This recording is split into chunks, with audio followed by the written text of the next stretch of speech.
Thank you everyone for all your responses on the series that I started on skills that you can learn to uh, start a side hustle. Following on from that, I thought we'll do something a little different and we'll dive into the topic which is a little close to my heart, which is growth. So for any startup to be successful, they need to achieve highly efficient growth to actually be able to successfully raise funding rounds or to actually be able to become profitable. So I'm starting a series whereby I'll try and interview some experts in growth and try and ask them to share some lessons on what they think is essential for any company to achieve growth in general. So today we have Emre Tok with us, who has over 20 years of experience being a part of growth and product teams. He previously spent 3 years at Careem and served as the Vice President of Growth and Digital Marketing. Right now, he is invested in a couple of startups. Along with that, he's offering independent consultancies for growth and product as well. So let's get right into it. The very first question I have for you is what does it take to have a good growth team in place? Thank you very much, Mateen. To have a really strong growth team, I think it's few things are important. One of them is really diversity, because growth teams are needed to be very creative. And also, of course, there are other attributes such as, technical, analytical, knowing digital, customer funnel. Those kind of things are important, but it is quick learning, diversity, balancing woman and man ratio, male-female ratio is critical to have a good harmony.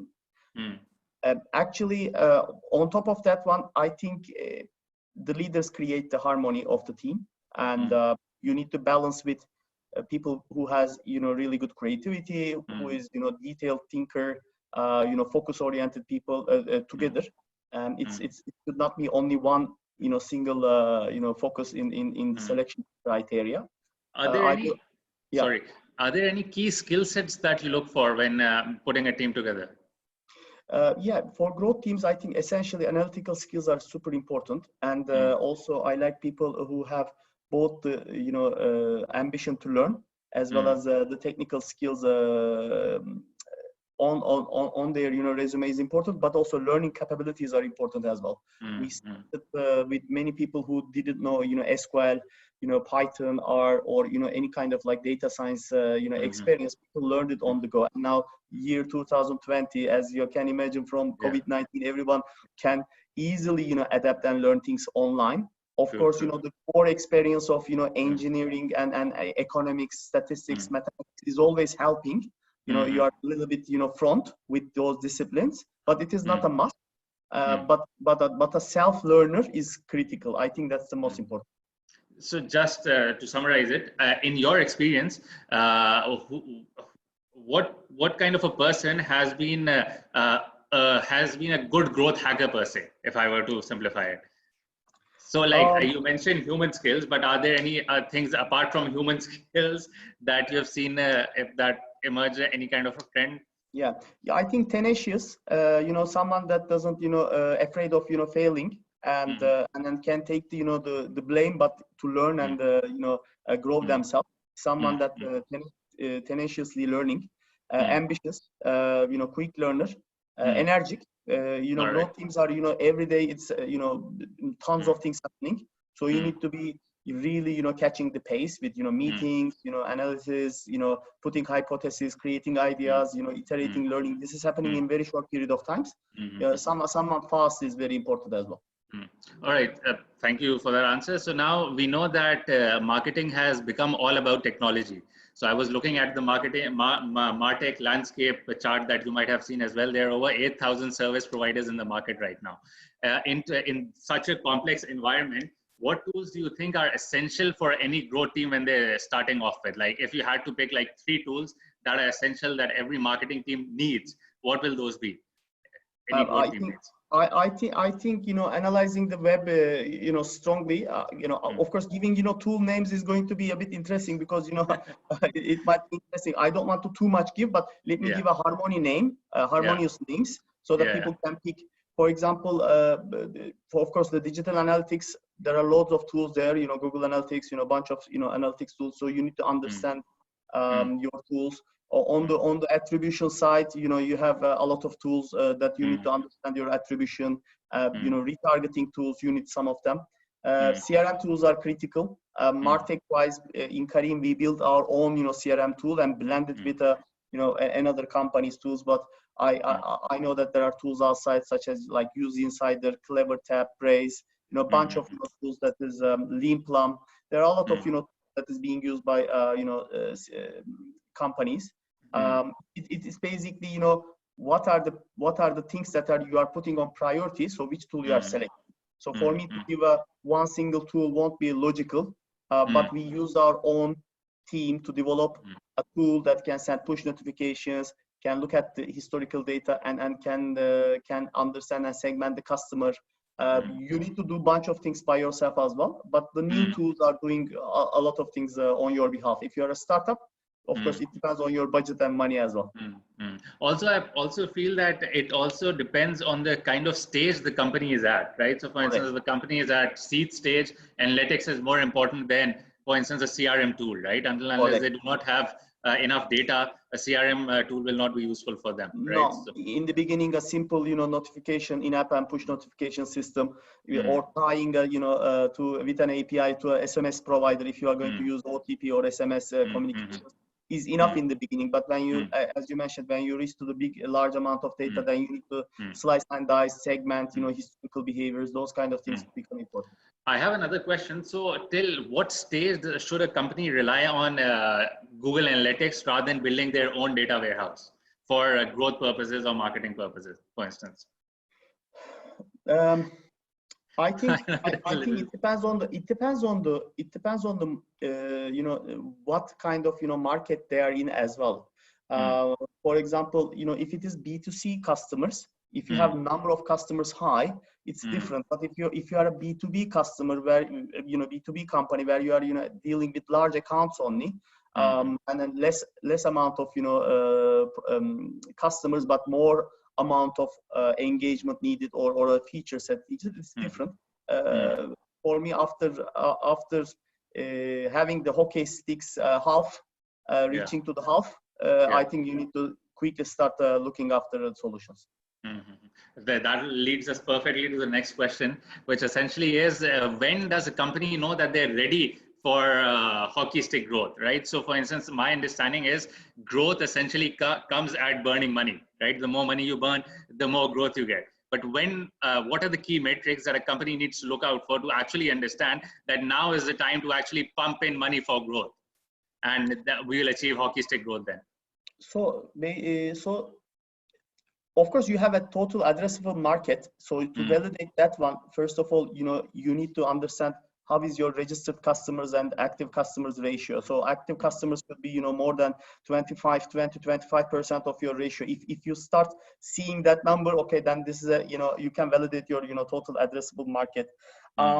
Then I think the daily active user, monthly active user ratio, those are really critical. And if you see that you created a daily habit or weekly habit, depending on your product, or a monthly habit, it depends on your consumption.